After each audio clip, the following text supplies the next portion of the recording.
She went on a solo hike to enjoy some peace and quiet. But in a dried-up pond, she found a hut built into a boat. What was inside turned out to be connected to her family, and something they had kept quiet about for decades. Subscribe to the channel and write in the comments which city you are watching from. She did not tell anyone where she was going, and even to herself, she did not give the journey a proper name. It was not an escape, not a pilgrimage, not a test of endurance. It was simply movement, chosen because remaining still had become unbearable. The house she left behind was quiet in the way that silence hardens over time, not peaceful, but dense, as if the walls had absorbed years of unfinished conversations. Packing took little effort. She chose practical things, not out of habit, but out of instinct, as though some older part of her understood what lay ahead better than her conscious mind did. The region she had selected lay far from marked trails and visitor centers, a stretch of land once settled and then slowly erased from maps. Frontier territory, the kind that existed more vividly in ledgers and half-forgotten journals than in official histories. She told herself she had chosen it because it was quiet, because she wanted distance from roads and people, because the terrain would force her to focus on each step rather than on her thoughts. None of these explanations were untrue, but none of them reached the core of it. There was something else drawing her there, something she did not yet have language for. The first hours of the hike were deceptively simple. The air was cool, the ground firm beneath her boots, the rhythm of walking steady enough to quiet the noise in her head. She followed an old trail that appeared on her map as a thin, fading line, more suggestion than certainty. Trees stood farther apart than in managed forests, their spacing irregular, their shapes shaped by weather rather than design. Here and there, she noticed remnants of human presence. A rotted fence post swallowed by moss, stones arranged too deliberately to be natural, the faint impression of a path that once bore the weight of carts or animals. These traces did not announce themselves. They waited to be noticed. As the day progressed, the trail began to resist her. The ground sloped unpredictably, forcing her to slow down and adjust her balance. Sections of the path dissolved into loose gravel or thick undergrowth, as though the land itself were reconsidering whether it wished to be traversed at all. She stopped more often than she had planned, leaning on her trekking poles, listening to her breath. There was no panic in the fatigue, only a quiet recognition that her body was no longer the effortless instrument it once had been. Her knee began to ache by mid-afternoon, a familiar, dull pain that flared when she misjudged a step.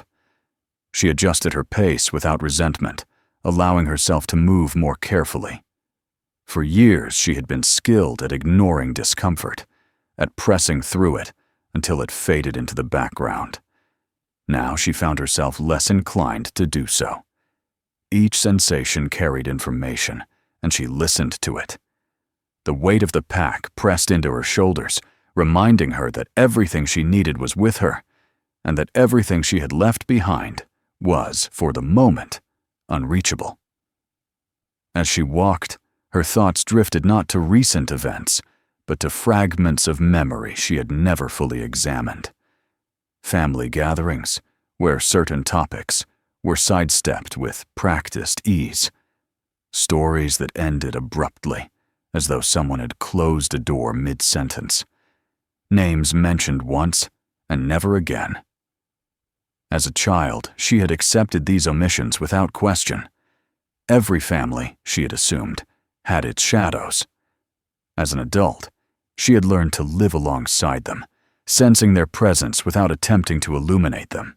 Now, with the steady rhythm of her steps and the growing isolation around her, those shadows seemed to stretch longer.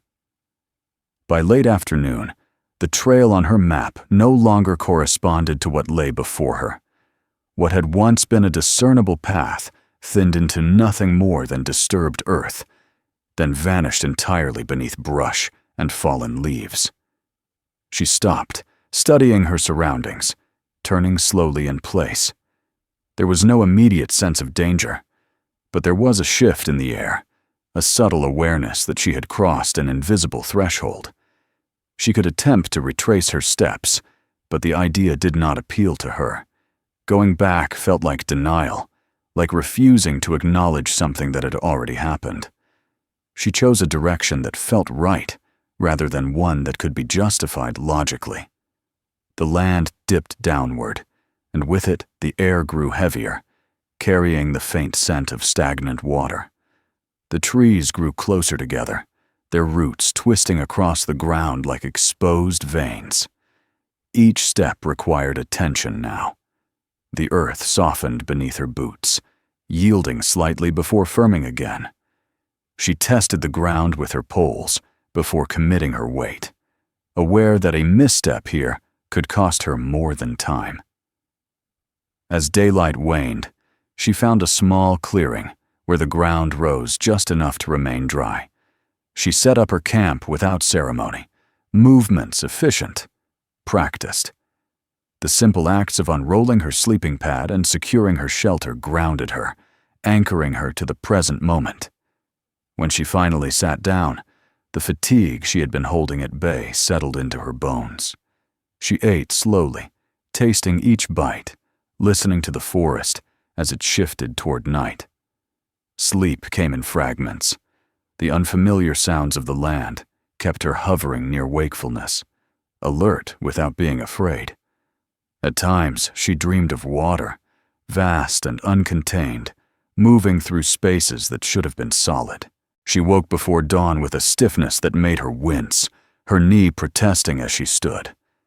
Stretching carefully, she reminded herself that discomfort was not failure. It was information. The second day began under a sky that promised change.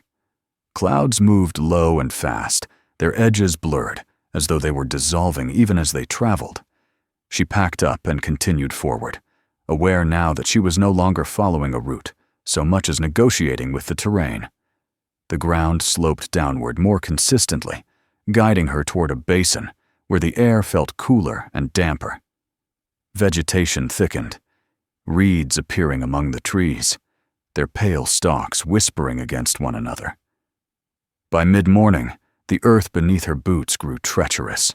What had seemed merely soft revealed itself as waterlogged, the surface deceptively stable until it gave way.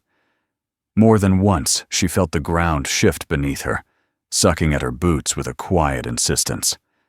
She learned to move slowly, to distribute her weight carefully, to retreat when necessary.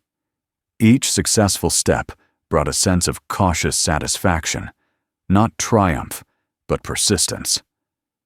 When she finally emerged from the tree line, the landscape opened abruptly. Before her lay a wide expanse of marshland, a shallow depression where water had once gathered and then retreated, leaving behind a patchwork of mud, reeds, and pools that reflected the dim light of the sky. The air smelled of decay and growth intertwined, a scent both unpleasant and oddly compelling. She stood at the edge of it, heart slowing, breath deepening, as though her body recognized something her mind had not yet grasped. She did not see it at first. The structure revealed itself gradually, a shape that did not belong, yet did not immediately declare itself as foreign. At a distance, it could have been mistaken for debris, a collapsed shelter, the remains of some forgotten attempt at habitation. As she moved closer, the form clarified. A boat, its hull darkened by age and moisture, sat embedded in the mud, as if the land had slowly claimed it. Upon it rested the remnants of a cabin, walls leaning, roof sagging, the whole structure caught between sinking and enduring. She stopped several paces away, a tightness forming in her chest that had nothing to do with exertion. There was no sudden rush of fear, no surge of excitement.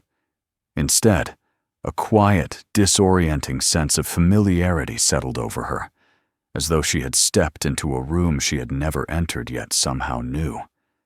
The marsh was silent around her, the reeds still, the air heavy. For a long moment, she did not move. Her first thought was practical. The ground between her and the structure was unstable. She tested it cautiously with her pole, watching as the mud trembled, water seeping to the surface. The boat cabin appeared fragile, its weight unevenly distributed, its supports compromised by years of neglect. Any attempt to approach it would require care. She was aware of the risk, aware of her own vulnerability, yet she found herself unable to turn away. There was something about the way the structure sat in the marsh, neither afloat nor fully grounded, that resonated with her in a way she could not articulate. It was as though the place existed in suspension, refusing to resolve itself into ruin or preservation. She had known that feeling, lived with it, the sense of being held between what had been and what might still be possible. As she stood there, the ache in her knee faded into the background, eclipsed by a deeper, more insistent awareness. She did not yet know why this place mattered, only that it did. The road she had followed, unnamed and uncertain, had led her here not by accident, but by accumulation. By each small decision layered upon the last. She took a careful step forward, then another, eyes fixed on the strange, silent dwelling ahead, unaware that the journey she had begun without a name had already crossed into something far more personal than she had intended. She remained where she was for a long time, longer than was reasonable, longer than caution advised. The structure before her seemed unchanged by her presence, as if it had already learned the patience required to wait decades without acknowledgement. Only when a gust of wind passed over the marsh, bending the reeds and rippling the thin skins of water trapped between islands of mud, did she become aware of how still she had been standing. Her muscles ached faintly, reminding her that time was moving forward whether she chose to or not. The first step toward the boat was deliberate and tentative. She tested the ground carefully, pressing her trekking pole into the mud until resistance pushed back against her palm. The earth yielded and then held, like something reluctantly agreeing to her passage. Each movement required negotiation. She placed her weight slowly, feeling the subtle pull at her boots, the marsh's quiet insistence that she did not belong here. There was no drama in it, no sudden sinking or panic, only a steady, unsettling awareness that the ground could change its mind at any moment. As she advanced, details emerged. The hull of the boat was broader than she had expected, built for stability rather than speed. Its sides bore the scars of long use, cracks sealed with darkened resin, planks reinforced with mismatched boards. The cabin atop it was crude, but intentional, its angle slightly off, its proportions dictated by necessity rather than aesthetics. Someone had built this not to last forever, but to last long enough. She stopped again, closer now, close enough to smell the wood. It carried the sour, sweet scent of rot layered over something older, deeper, like smoke that had soaked into the grain and refused to leave. Her chest tightened, not from the odor, but from the sensation that accompanied it. The smell awakened a memory she could not place, a half-remembered image of fabric and damp air, of enclosed spaces warmed by effort rather than comfort. It was not nostalgia. It was recognition. The marsh stretched around her in all directions, a shallow bowl where water had once gathered freely. She imagined it filled to the edges, imagined the reeds submerged, the trees standing knee-deep in brown water. The boat would have floated then, its cabin rocking gently, tethered perhaps to something unseen. The idea settled into her mind with unexpected clarity. This place had not always been a graveyard of mud. It had been a refuge. She circled the structure slowly, maintaining a careful distance. On one side, the hull sank deeper into the muck, its edge no longer visible. On the other, the ground rose just enough to support the remains of a narrow plank that might once have served as a walkway. She followed it with her eyes, imagining hands gripping it, feet testing it, bodies moving back and forth between land and shelter. The images came unbidden, not vivid enough to be called visions, but persistent enough to demand attention. Her knee flared with pain as she shifted her weight, and she hissed softly through her teeth. The sensation grounded her, pulling her back into her own body. She leaned on her pole, breathing evenly, waiting for the ache to subside. It occurred to her then how vulnerable she was here. Alone, with no clear path back, standing on ground that could swallow her without warning. The realization did not frighten her as much as she might have expected. Instead, it sharpened her focus. Everything mattered more now. Every sound, every texture, every decision. When she finally approached the entrance to the cabin, she did so from the side where the ground was least treacherous. The doorway was low, framed by warped wood that had swollen and shrunk with the seasons. She paused before it, suddenly uncertain. Crossing this threshold felt different from any step she had taken so far. The road had brought her here, but this was a choice she could still refuse. She reached out and touched the doorframe. The wood was rough beneath her fingers, splintered in places, smoothed in others by repeated contact. The sensation sent a faint shiver through her, a ripple of awareness that traveled up her arm and settled somewhere behind her ribs. She withdrew her hand and let it rest against her chest, surprised by the steadiness of her own heartbeat. Inside, the air was cooler, heavier. Light filtered through gaps in the roof and walls, illuminating dust and spores that drifted lazily, undisturbed for years at a time. She did not step fully inside at first. She leaned in, scanning the space, taking in its shape. The cabin was narrow but deep, every inch of it used. A small stove sat against one wall, its surface rusted but intact. Shelves lined the opposite side, their contents long since reduced to unidentifiable remnants. The floor sloped gently, following the curve of the hull beneath it. She shifted her pack and carefully stepped over the threshold. The floor creaked beneath her weight, a sound that echoed more loudly than it should have. She froze, listening. Nothing followed. The cabin seemed to accept her presence with the same muted indifference the marsh had shown. Still, she moved slowly, distributing her weight, testing each plank before committing to it. As her eyes adjusted, more details emerged, scratches on the wall at varying heights. A length of rope coiled neatly in one corner, its fibers stiff with age. A fragment of fabric caught on a nail, its pattern faded but deliberate. None of these things announced their significance, yet each one pressed gently against her awareness, like a question waiting to be asked. The scratches drew her attention. They were not random. She stepped closer, leaning in to examine them, tracing their outlines with her eyes. Some were shallow, others deeper, cut with care. They formed a rough progression, a record of growth marked in wood rather than ink. Her breath caught. She did not know why the sight affected her so strongly, only that it did. A sudden warmth spread through her chest, followed by a hollow ache that made her swallow hard. She backed away, overwhelmed, and nearly lost her balance as the floor shifted beneath her. Pain shot through her knee, sharp enough to force a gasp from her lips. She reached out instinctively, grabbing the edge of a shelf to steady herself. The wood held. She leaned there for a moment, head bowed, breathing through the discomfort.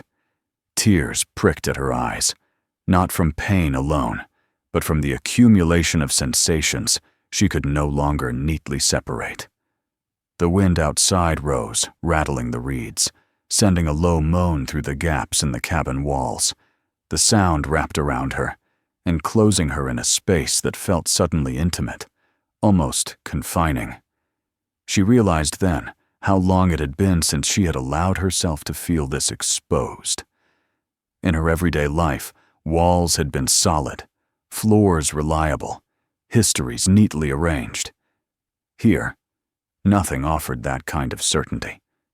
She straightened slowly, aware that staying much longer carried risks she could not afford. The light was already shifting, the day edging toward afternoon. The marsh would become more dangerous as temperatures dropped, the mud stiffening unpredictably. Reluctantly, she accepted that she could not fully explore the cabin now. Whatever this place held, it would not reveal itself all at once.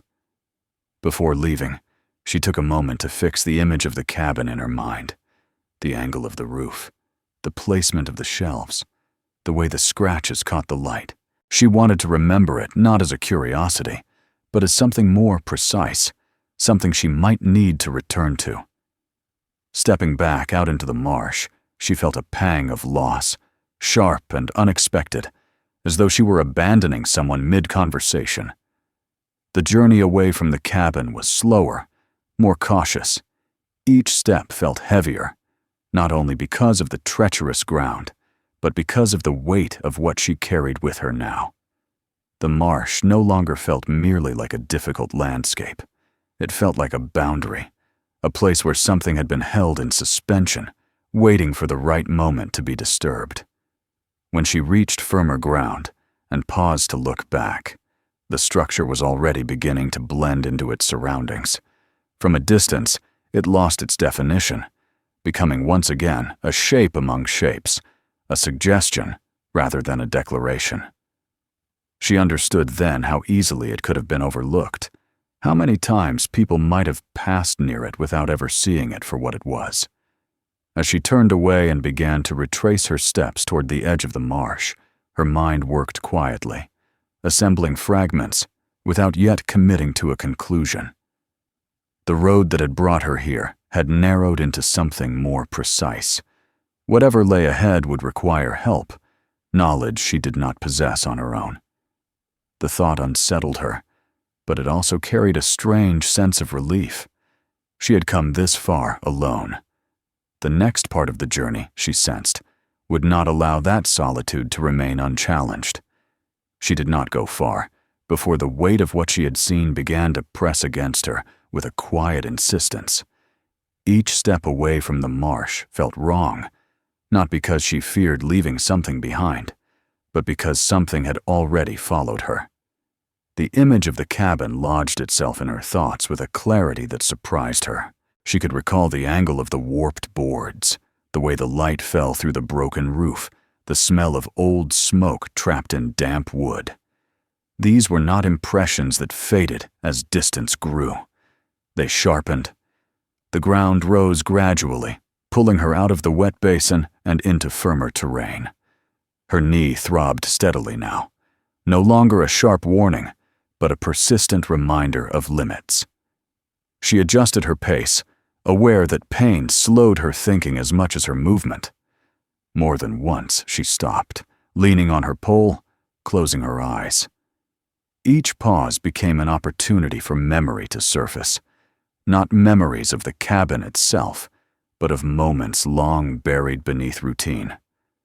She thought of her grandmother's house, of the way certain rooms had always felt colder than others, no matter the season, of the small wooden chest kept in the corner of a closet, never locked, but never opened, of questions asked once and gently redirected. She had not connected these fragments before.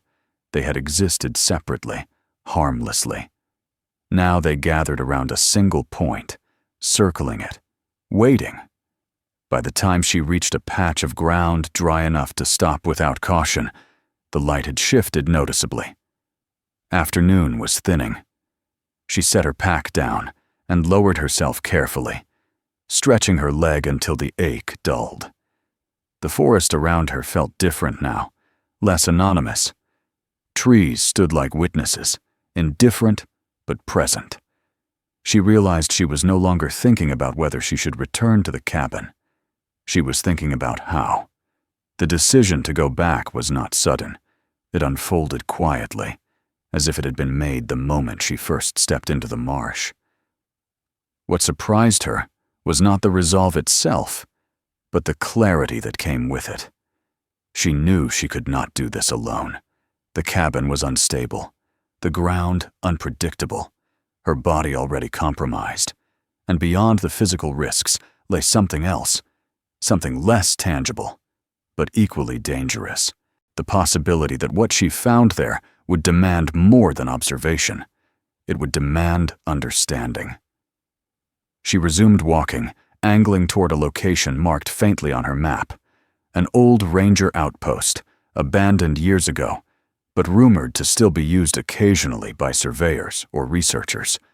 It was a long shot, but it was the only one she had.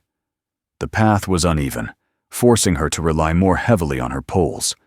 With each careful step, the landscape seemed to close in slightly, as though narrowing her options. The weather turned against her without drama. Clouds thickened, dimming the light, and a fine mist began to fall. Not enough to soak her immediately, but enough to coat everything in a thin sheen. The ground became slick, roots treacherous. Her knee slipped once, sending a jolt of pain through her leg that made her gasp aloud. She steadied herself, heart pounding, and waited until the wave passed. The incident left her shaken, not from fear of injury alone, but from the realization of how close she was to being unable to continue. When she finally saw the outline of the outpost, it was less imposing than she had imagined. A squat structure, weathered but intact, standing at the edge of a clearing. Smoke curled faintly from a metal pipe protruding from its roof. Relief washed over her, sharp enough to make her dizzy. She approached slowly, suddenly aware of how she must look. Mud-streaked, limping slightly, carrying the marks of the marsh on her boots and clothing. The man who answered her knock did not seem surprised to see her. He regarded her with a steady, appraising gaze, eyes that had learned to measure without judgment. His hair was streaked with gray, his clothes practical and worn. He listened as she spoke, not interrupting, his attention focused less on her words than on the way she chose them. She told him about the marsh, the boat, the cabin. She described the structure in detail, careful to be precise, resisting the urge to attach meaning too quickly. As she spoke, she watched his expression shift almost imperceptibly. Skepticism gave way to interest, then to something like recognition. When she mentioned the signs of long-term habitation, the growth marks on the wall, he nodded slowly. "You're not the first to stumble onto something like that," he said finally. His voice was calm, matter-of-fact. "But most people don't look twice." He explained who he was without ceremony. A historian by training, an archaeologist by necessity. His work focused on frontier settlements that had vanished without records, communities erased by disaster or neglect. He spoke of floods that had swallowed valleys, of families left behind when evacuation lists were incomplete or help arrived too late. He spoke of survival strategies that never made it into official histories because they did not fit the narrative of progress. As he talked, something in her settled. His words did not overwhelm her with revelation. They provided context, a framework sturdy enough to support what she had seen. The cabin in the marsh was no longer an anomaly. It was part of a pattern. When she mentioned the personal details, the scratches on the wall, the fabric fragment, he grew quiet. He did not press her for more. Instead, he asked a single question, gently. "Do you think this is connected to you?" She hesitated, surprised by how easily the answer came. "Yes," she said. The word felt heavy and light at once. They agreed to return to the site together the following morning. He insisted on caution, on bringing proper equipment, on waiting for better light. She agreed, though impatience tugged at her. That night, sleep eluded her again. But this time, it was not the unfamiliar sounds of the forest that kept her awake. It was the steady unfolding of possibility. Morning arrived with clearer skies and cooler air. Her knee protested as she rose, but the pain was manageable. The man moved with practiced efficiency, packing tools and supplies with a familiarity that suggested years of similar journeys. As they set out, she felt a shift in herself.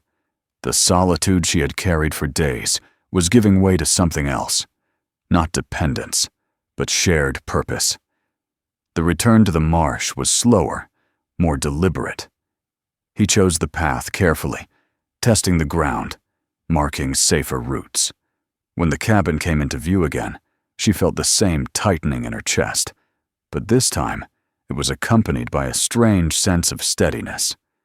She was not alone with it now. Together, they approached the structure. He examined it with a trained eye, noting construction techniques, materials, the way repairs had been layered over time. He spoke quietly, explaining his observations, but he did not dominate the space. He allowed her to move at her own pace, to notice what drew her attention. Inside, the cabin felt smaller than before, or perhaps she was simply more aware of its fragility. The man stabilized a section of the floor with a temporary support, allowing her to move more freely. As she stepped closer to the wall with the scratches, her breath caught again. This time, she did not pull away. She traced the marks slowly, counting them, noting the progression. The man watched without comment, understanding that this moment belonged to her. Nearby, she noticed something she had missed before, a faint inscription near the base of the wall, partially obscured by rot. She brushed away debris carefully, revealing a name. It was a name she knew, a name that had appeared once in her family tree and then disappeared without explanation. Her hands trembled.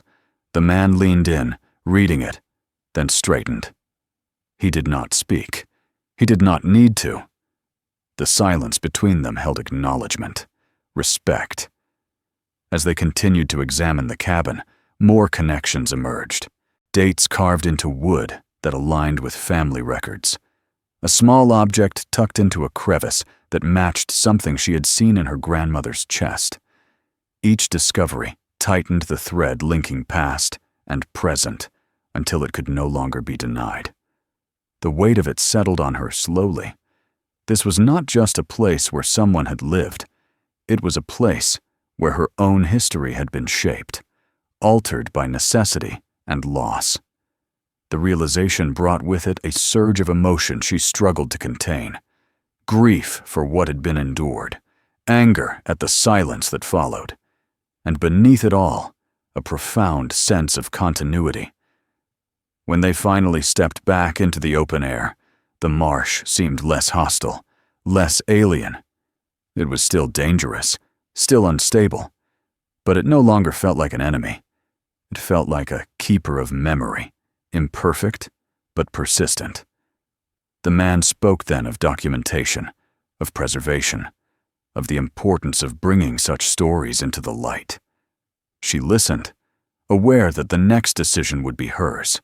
The road she had followed without a name had led her here, to a truth that refused to remain buried. Whatever came next would require more than endurance.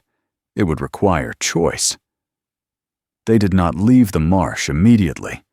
After the weight of recognition settled between them, time seemed to loosen its grip, stretching and thinning, as if the place itself resisted being rushed. The man moved methodically, measuring distances, taking notes, documenting without disturbing more than necessary. She watched him from a short distance, aware that his presence had shifted the nature of the space. What had been an intimate confrontation between herself and the remnants of another life was now also an encounter with history, with context that extended beyond her own bloodline. She felt conflicted by this. Part of her wanted to guard the cabin fiercely, to keep it sealed within the boundaries of her own understanding. Another part, quieter, but no less insistent, recognized the relief of not having to carry the meaning of it alone. The man did not intrude. He asked permission before touching anything, explained his reasoning when he examined a joint or traced a line in the wood. His respect was not theatrical. It was practiced, born of years spent among places that survived only because someone had chosen to treat them gently. As the afternoon wore on, he began to speak more, filling the silences not with speculation, but with knowledge. He told her about the floods that had swept through the region more than a century earlier, how sudden storms upstream had transformed calm valleys into moving water within hours. He spoke of evacuation attempts that failed not because of cruelty, but because of chaos, miscommunication, and the limits of the time. Families had been missed, names left off lists, entire lives reduced to footnotes or erased altogether. Listening to him, she felt a slow rearrangement taking place inside her. The story she had always carried about her family had been neat, stripped of extremes. Hardship had been acknowledged, but only in general terms, softened by time. What he described was not softened.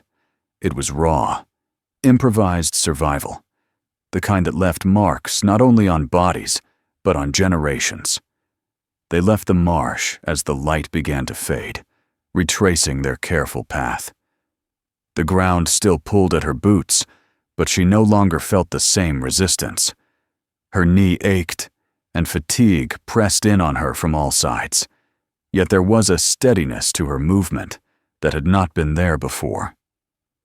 She was not simply retreating. She was carrying something with her, something that had weight, but also direction. Back at the outpost, they shared a simple meal. The room was warm, lit by a single lamp that cast long shadows across the walls. Outside, the forest settled into evening, sounds shifting as daylight gave way to darkness. She sat with her hands wrapped around a mug, listening as the man spoke about similar sights he had encountered. Shelters built into hillsides, makeshift rafts anchored to treetops, homes reconstructed again and again as water receded and returned.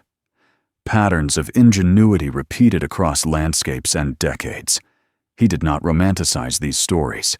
He spoke of loss as plainly as he spoke of resilience. In doing so, he gave her permission to feel both without apology. She found herself asking questions, not only about the cabin, but about the people who might have lived there. How long could they have stayed? What would daily life have looked like? How would children have adapted to such confinement, such uncertainty? He answered what he could, admitted when he could not. Some things, he said, were beyond recovery, not because they were unimportant, but because they had never been recorded. History, he reminded her gently, was not an impartial ledger. It was a collection of what had been deemed worth preserving. That night, sleep came more deeply than it had before, though her dreams were crowded. She dreamed of water rising and falling, of walls being built and rebuilt, of hands carving marks into wood with careful precision. When she woke, there was a sense of urgency beneath her fatigue. The discoveries they had made were incomplete. There was more to understand, and time was not an ally. The next morning, the man laid out his thoughts clearly. The cabin was significant, not only as a survival structure, but as evidence of a broader pattern. Documenting it properly would require more time, possibly more people. He spoke of permits, of archival research, of the possibility of bringing the site into official records. As he spoke, she felt tension gather in her chest. The words themselves were neutral, even respectful. It was what they implied that unsettled her. Documentation meant exposure. Exposure meant that the story she had only just begun to claim as her own would no longer belong solely to her. It would be interpreted, contextualized, perhaps even reduced. She voiced her concerns haltingly, surprised by the firmness of her own resistance. He listened without interruption, his expression thoughtful rather than defensive. When she finished, he nodded slowly. He told her that her hesitation was not unusual. Many people, he said, struggled when personal history intersected with public record. The fear was not of being known, but of being misrepresented. They walked together that afternoon, not back to the marsh, but along a ridge that overlooked the basin from a distance. From there, the cabin was barely visible, a dark suggestion amid lighter ground. She was struck by how easily it could vanish again, swallowed by neglect and time. The man spoke of balance, of ways to preserve without exploiting, to tell stories without stripping them of their human core. By the time they returned to the outpost, she knew that a decision was approaching. The road that had brought her here, unnamed and unplanned, had narrowed into a path she could not avoid choosing. The presence of the man, with his knowledge and his careful respect, had clarified rather than complicated that choice. He was not there to take the story from her. He was there to help her decide what to do with it. As evening settled in once more, she stood outside, looking toward the darkening forest that concealed the marsh. The cabin remained where it had always been, suspended between water and land, past and present. She understood now that its silence wasn't emptiness, it was waiting. They returned to the marsh early, while the light was still low, and the air carried the cool restraint of morning. The decision to go back had been made the night before without ceremony, without the need for long discussion. It existed between them as an understanding rather than an agreement. What remained was not the question of whether they would return, but how deeply they would allow themselves to look once they did. The path felt different now, not easier, not safer, but familiar. She recognized the slight rise where the ground held, the deceptive patches where mud waited just beneath a thin crust. Her body moved with a cautious confidence, informed by memory rather than guesswork. The pain in her knee was present, but subdued, as if even it had learned the rhythm of the terrain. The man walked slightly ahead, testing the ground, marking subtle deviations with quiet gestures rather than words. Their silence wasn't empty, it was attentive. When the cabin came into view, it no longer startled her. Its presence registered as something steady, almost inevitable, like a landmark that had always been there and always would be. The morning light revealed details she had missed before. The way the roof sagged more deeply on one side, the dark stain beneath the hull where water still collected, the reeds that leaned against the structure as though offering support. It looked fragile, but it had endured. That endurance was no longer abstract to her. It was personal. Inside, the man worked carefully, methodically. He reinforced sections of the floor with temporary supports, distributing weight so the interior could be explored more fully without risk of collapse. She watched him at first, noting the precision of his movements, the respect he showed the space. When he finally nodded for her to enter, she did so with a sense of crossing not just a threshold of wood, but one of understanding. The cabin felt altered by daylight, less mysterious perhaps, but more revealing. Shadows retreated, exposing corners that had been hidden before. Dust and debris lay undisturbed, not chaotic, but settled, as though even disorder had found its place. She moved slowly, allowing herself to notice without rushing to interpret. The man spoke occasionally, identifying materials, explaining construction choices. His voice was calm, neutral, offering information without imposing meaning. She returned to the wall with the growth marks. This time, she counted them carefully, her finger hovering just above the surface without touching. The spacing told a story she had not fully grasped before. The intervals were uneven. Some years showed more growth than others. Some marks were faint, hesitant, Others were deep, deliberate, childhood compressed into wood. She imagined the person who had made them, the hand that had held the tool, the decision to record growth, even in a place like this. The act wasn't practical. It was hopeful. Nearby, she noticed additional carvings she had overlooked.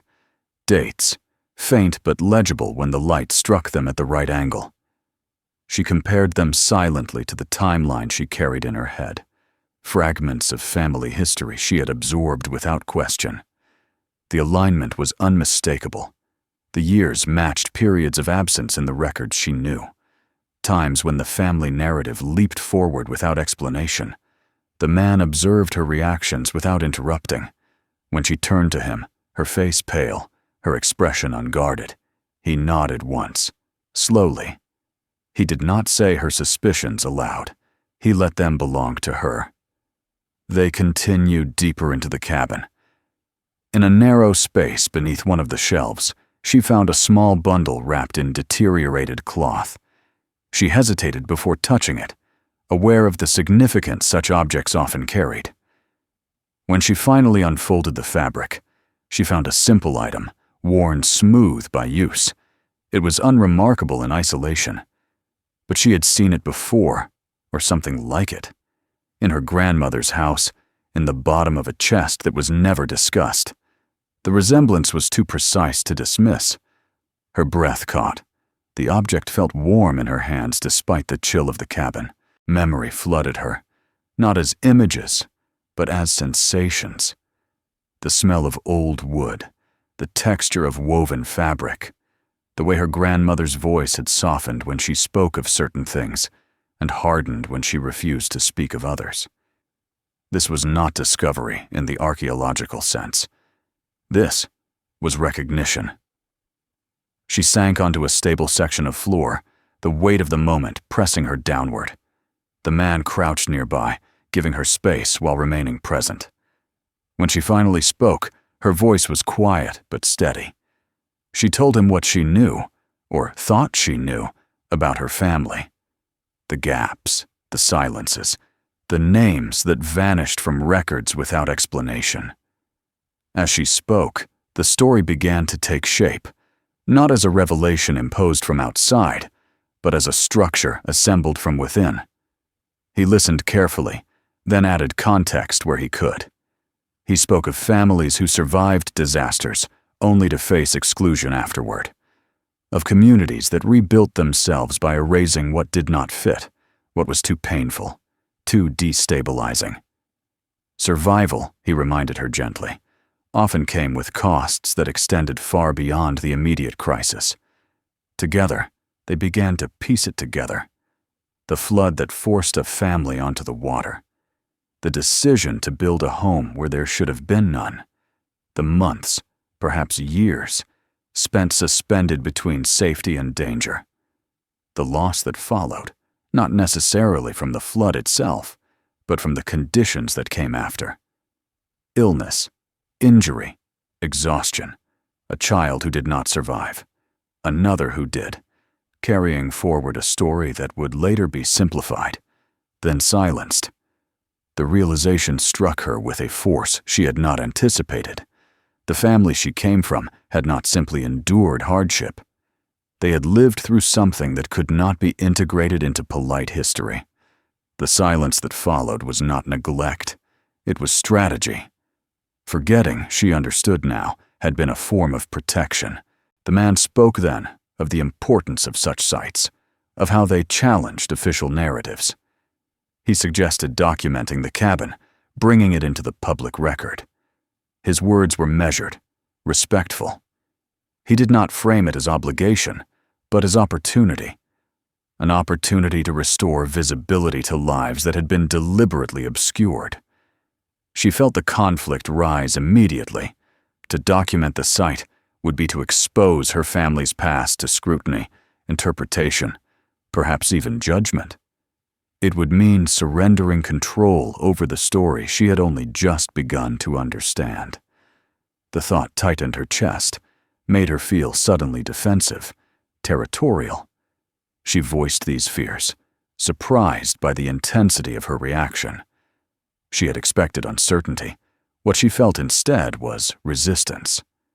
The man did not challenge her. He acknowledged the risk, the potential for misrepresentation.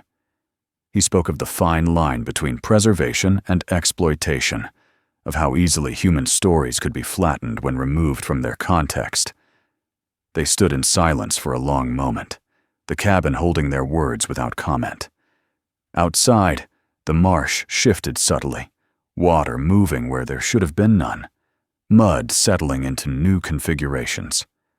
The place itself seemed to embody the tension she felt, neither fully one thing nor the other, neither land nor water, neither private nor public. She realized then that the decision before her was not about the cabin alone. It was about how she would carry this knowledge forward, whether she would continue the silence she had inherited or transform it into something else, something deliberate. By the time they left the cabin that day, the sun was high and the air heavy. She moved more slowly, burdened not by physical pain, but by the weight of understanding. The man walked beside her, saying little. There was nothing more that needed to be said yet. As they reached firmer ground and turned back toward the outpost, she knew the next chapter of this journey would not be about discovery, but about choice. The truth had surfaced. What remained was deciding how it would live. The night after they left the marsh for the last time was quieter than the others had been. Not because the forest stilled itself, but because something within her had settled into a new configuration. The sounds outside the outpost continued as they always had, the distant call of an unseen animal, the low rustle of leaves shifting against one another, the occasional creak of wood as the building adjusted to the cooling air. Yet none of these reached her as disturbances. They passed through her awareness and moved on, unimpeded. She lay awake for a long time, staring at the faint outline of the ceiling, replaying the day without forcing it into conclusions. The cabin returned to her mind, not as a shock or a wound, but as a presence. The shape of it, the way it leaned without collapsing, the marks that recorded a child's growth in a place where growth had been precarious. These images no longer demanded explanation. They existed as facts, complete in themselves. When she finally slept, her dreams were calmer than before. There was water in them, but it no longer rose. It lay still, reflecting light, bordered by land that did not retreat when touched. She woke before dawn with a sense of readiness that surprised her. The decision she had been circling was already made, not consciously, but through accumulation. Each step she had taken, each hesitation, each moment of recognition had narrowed her options until only one remained, that felt honest. Morning came slowly, light seeping into the room rather than announcing itself. She dressed carefully, moving with the deliberate awareness that had become second nature over the past days. Her knee ached, but the pain no longer felt like an obstacle. It was simply part of her body's ongoing conversation with the world, one she had learned to listen to rather than silence. Outside, the man was already awake, sitting at the small table with papers spread before him. He looked up when she entered, reading her expression without comment. She poured herself a cup of coffee and joined him, wrapping her hands around the warmth. For a while, they sat without speaking. The quiet between them was not heavy. It was expectant. She spoke first, choosing her words carefully but without the hesitation she might once have shown. She told him she agreed to documentation, but not spectacle. The site could be recorded, studied, placed within historical context, but the story attached to it would not be reduced to tragedy or novelty. It would be presented as testimony, not entertainment. She would be involved in how it was told, not as a gatekeeper of facts, but as a witness to meaning. He listened, nodding slowly, relief flickering across his face, before settling into something steadier. He agreed without argument, as though he had anticipated this outcome and had simply waited for her to arrive at it in her own way. He spoke of collaboration rather than control, of shared responsibility. The work ahead would be careful, slow, respectful. There would be no rush to conclusions. Later that morning, they packed their equipment, preparing to leave the outpost. The work of documentation would continue in stages, but her time in this place was drawing to a close. She felt the pull of departure without regret. The marsh had given her what she needed. It did not require her to remain. Before leaving, she asked to return to the edge of the basin one last time. They did not approach the cabin. They stopped where the ground began to soften, where reeds marked the boundary between what held and what yielded. From there, the structure was barely visible, its outline blending into the landscape as it always had. She felt no urgency to get closer. Proximity was no longer necessary. She stood there for a long time, breathing in the damp air, letting the place impress itself upon her without resistance. This, she understood, was what it meant to carry history without being consumed by it. The past did not need to be unearthed entirely to be honored. It needed to be acknowledged, situated, allowed to exist alongside the present without distortion. When she turned away, the movement felt natural. The path back was still uneven, still demanded attention, but she walked it with a confidence that had been absent when she first arrived.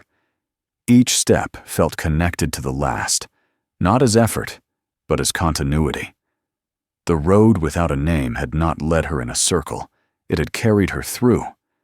The journey home took longer than she expected. She welcomed the delay. It gave her time to think not about what she had discovered, but about how it would live within her. The knowledge of her family's past did not resolve everything. It did not answer every question or erase every silence. What it did was provide context. It transformed the gaps she had inherited from sources of unease into markers of survival. At home, the familiar spaces felt subtly altered. The walls had not changed, but her relationship to them had. She moved through the rooms with a new awareness, noticing objects she had once overlooked.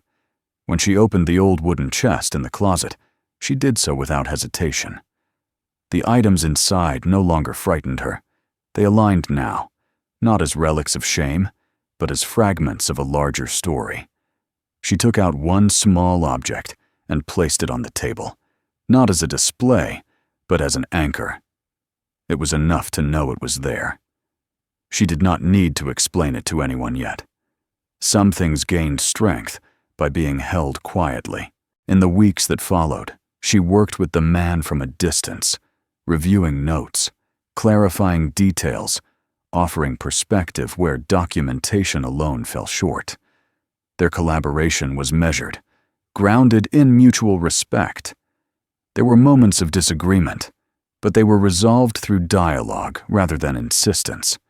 The story that emerged was not complete. It never would be. But it was honest. As time passed, she noticed changes in herself that were difficult to articulate. She felt less divided, less caught between versions of her own life. The sense of standing between shores, never fully arriving at either, began to ease. She understood now that the space between was not a failure of belonging, but a position of strength. It allowed her to see both sides without being consumed by either. One evening, long after the work on the cabin had begun its slow progression into public record, she found herself thinking of the people who had lived there, not with pity and not with reverence, but with recognition. They had done what they could with what they had. They had built a home where none should have existed, and in doing so, they had preserved something essential. Not just life, but continuity. She realized then that the inheritance she carried was not defined by loss alone. It was shaped by endurance, by the quiet decisions made under pressure, by the willingness to adapt when the world refused to hold still. This understanding did not erase grief, but it gave it dimension. The story ended not with closure, but with balance. She no longer felt compelled to search for missing pieces at every turn. The past had found its place within her, not as a burden, but as a foundation. She stood firmly now, no longer suspended between what had been and what might be, but grounded in the knowledge of where she came from. Between the shores of memory and the demands of the present, she had found solid ground. Subscribe to the channel to see what happens next. Watch the next story and explore other videos on the channel. Share this video with someone who enjoys thoughtful stories and real journeys.